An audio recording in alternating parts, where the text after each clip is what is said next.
Hi there guys, I'm Nikhil from Grady Tech, and in this video I'll be reviewing the ASUS Zenfone Max M1. Now it's been about 45 days since this phone has been launched and its primary competitor was Redmi 6. But recently the price of Redmi 6 has been increased to 8,500 rupees while this phone is still priced at 7,500 rupees. So let's see how good it is and if it's worth that price. I've already posted the unboxing video, so check that out for the physical overview, initial impressions and the complete specs. In this video, I'll just dive into the pros and cons of each section, starting with the design and build. Now, because of the new 18:9 aspect ratio, phone is much taller and sleeker, so the phone fits pretty comfortably in a single hand. It has a thickness of 8.7 mm and weighs just 150 grams. It feels pretty lightweight and doesn't feel all that heavy. Just like most of the phones in the same price segment, this phone is a complete plastic build, but still doesn't feel all that cheap. You get a nice metal matte finish with the same look as the ASUS Zenfone Max Pro M1. It has a nice compact design and it's very well built.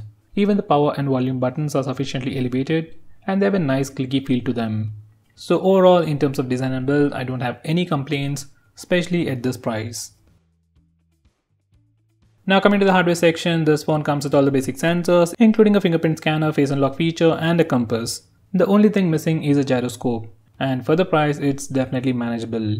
Now this is a SIM card tray. It is made of plastic. I thought it might be flimsy and all, but it feels sturdy and it's well built. It supports dual SIM, also comes with a dedicated SD card slot. It also supports VoLTE, but as this phone is using an old processor, this phone doesn't support dual 4G or dual VoLTE. So at a time you can only use one SIM in 4G or VoLTE. That's like the only small con. Now coming to the fingerprint scanner, it takes like half a second or second to unlock the phone and it's pretty accurate. Now coming to face unlock feature, in well lit conditions it takes like a second or two unlock and it doesn't work if you close your eyes, and it also works with glasses on. In low lighting conditions it takes more than 2 seconds to unlock, and in complete darkness most of the time it doesn't work. So overall, in the hardware department, the only con is you can't use two SIMs in 4G or two SIMs in VoLTE at the same time. Most people don't use it anyway, so it's manageable. By the way, call quality and signal reception was also pretty good. Now coming to the display, this phone sports a 5.5-inch HD Plus display with the new 18:9 aspect ratio, with 245 ppi, a 2.5D curved glass for protection, and 84.4% screen to body ratio. Viewing angles and sunlight legibility are pretty good. This is definitely one of the best displays that you can get at this price. Specifically, this display is better than Redmi 6A and Redmi 6 in terms of picture quality. So when it comes to display, I have no complaints. Now coming to the camera department, this phone sports a single 13MP camera on the rear with f2.0 aperture and an 8MP front-facing camera with f2.0 aperture. Rear camera shots have good color reproduction and good dynamic range. Most of the pictures turned out to be better than Redmi 6A, Redmi 6, even the ASUS Zenfone Lite L1. It uses a single rear camera and software processing to give you portrait mode, so edge detection isn't perfect. Overall, portrait shots don't look that great. Now coming to selfies, this front-facing camera has a wide-angle lens, so you get a much wider selfie than your regular phone, say like ASUS L1. Most of the time selfies look okay, but sometimes in rare occasions, your face will look a bit pink. I don't know why. ASUS might be able to fix it with an update. Now coming to low light performance, once again selfies look pretty good. Exceptionally good, like it's doing a better job than other phones in the same price segment, including Redmi 6. Images from rear camera are a bit dull and dark, but have good color reproduction, and obviously they are soft. So guys, on the whole, cameras on this phone are really good for the price. Both the front and rear cameras are better than Redmi 6, 6A and the ASUS Zenfone Lite L1. Now coming to performance, this phone sports a Snapdragon 430 processor with Adreno 505 GPU, with 3GB of RAM and 32GB of storage. These are the Antutu and Geekbench scores. As I've said in my unboxing, the processor on this one is quite old, like I guess 2 to 3 years old, but still it is performing pretty well. As a very normal user, I didn't notice any major lag, and you can play most of the games with decent visuals. Even PUBG is playable, like kinda playable, in smooth graphics settings.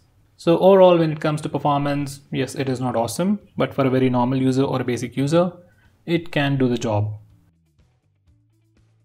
Now coming to the software department, this phone runs a custom skinned version of Android called ZenUI 5.0 based on Android Oreo 8.0.0 with August 2018 security patch. Unlike the bigger ASUS Pro series phones which are priced under 15,000 rupees, This phone comes with tons of features and I made a dedicated video about the best features. Link for that is in the description. Check that out for more information. Now coming to the rest of the aspects, memory management is good, phone feels responsive and feels pretty smooth while multitasking and switching between applications. As this phone has a custom skin and it's an entry-level phone, you won't get updates frequently, but you will get them from time to time. So overall in the software department, I just wish ASUS could provide updates faster. Now coming to the audio department, audio experience on headset is pretty much plain, like nothing good or bad to talk about. You also get an audio wizard and equalizer to tweak the audio according to your preference. And coming to the speaker, this phone has a single speaker and the speaker is sufficiently loud for media consumption, ringtones and alarms. It is definitely louder than ASUS L1. Now coming to battery department, this phone packs a 10,000 mAh battery, comes with a 10 watts power adapter, so you can get up to 7% of charge in 10 minutes. And this phone takes about 2.5 hours to charge the phone completely from 0 to 100%. I use this phone like a very basic user for like calls, messages, WhatsApp, Instagram, and that's it. Oh yes, watching videos as well. And even by the end of the day, I had at least 10 to 20% of battery left. Now the processor on this phone is not that power efficient like the Snapdragon 625 or the other processors built using 14nm architecture. That's why battery life isn't that great. But you get different battery modes and battery saver modes like performance mode, normal mode, power saving mode and super saving mode. And you can automatically switch them based on time or battery percentage. So if you can tweak these settings, you can have a much better battery life. So to wrap it up, battery life is pretty good for a single day of usage. If you can stretch it, it can last you maybe for 1.5 days, but 2 days is a long shot. So guys, for a price of 7,500 rupees, ASUS ZenFone Max M1 is definitely the best phone that you can get. Coming to alternatives, we have ASUS ZenFone Lite L1, Redmi 6A and even the Realme C1. But when you compare overall performance, camera performance and battery life, ASUS ZenFone Max M1 is definitely a much better choice than all those phones. So guys, that's pretty much it for this video. Thanks for watching. If you're planning to buy this phone, please use the link in the description. It always helps the channel. And if you want us to make any specific video, tweet out to us with the hashtag AskGreedyTech on Twitter and I'll try to make it as soon as possible. I'm Nikhil from Greedy Tech signing off. Have a nice day.